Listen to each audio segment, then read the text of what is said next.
বিশিষ্ট ব্যক্তিকে সন্মান জনাই মোৰ কবিতা এটা পাঠ কৰিব লৈছোঁ। নমস্কাৰ। কবিতাৰ শিৰোনামা হ'ল কমলা কুঁৱৰী। ৰ'দৰ বিষয়ে পদ্য এটা লিখাৰ কথা ভাবিছোঁ। কালিলৈ কিয়, আজি আৰু এতিয়াই খাওঁ খাওঁ ৰূপ ধৰা ৰ'দৰ উষ্ণতা হেনো আজি ৩১ ডিগ্ৰী চেলছিয়াছ। বতাহজাকক আহিবলৈ বাট এৰি নিদিয়া ৰ'দৰ হেনো বৰ ভেদ। গপত গঙাটোপ হৈ থকা ৰ'দৰ মুখ ফুলি উঠিছে বেনুটোৰ দৰে। যন্ত্ৰণাত ছাতি ফুটি কৃষকৰ শৰীৰ, যাৰ অক্লান্ত শ্ৰমৰ বাবে দুবেলা দুমুঠি অন্ন খাব পাৰিছোঁ আমি। সেই কৃষকৰ ফালে চাবলৈ, মৰমৰ এষাৰি বাৰ্তা বিনিময় কৰিবলৈ সময় নাই আমাৰ।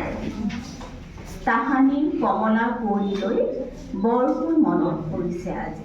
বিপদতহে প্ৰাণ বজালৈ মনত পৰে আমাৰ।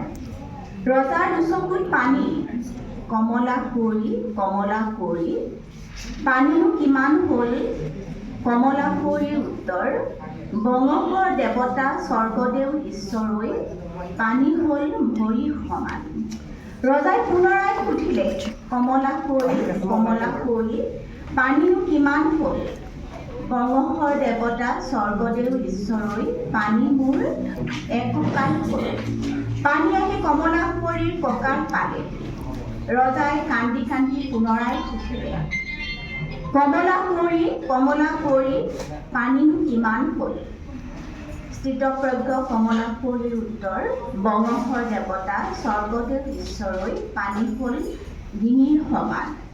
কমলা কুঁৱৰী পানীত বুৰ গ'ল আৰু নদন বদন হ'ল শস্যৰ পথাৰ। ধন্যবাদ।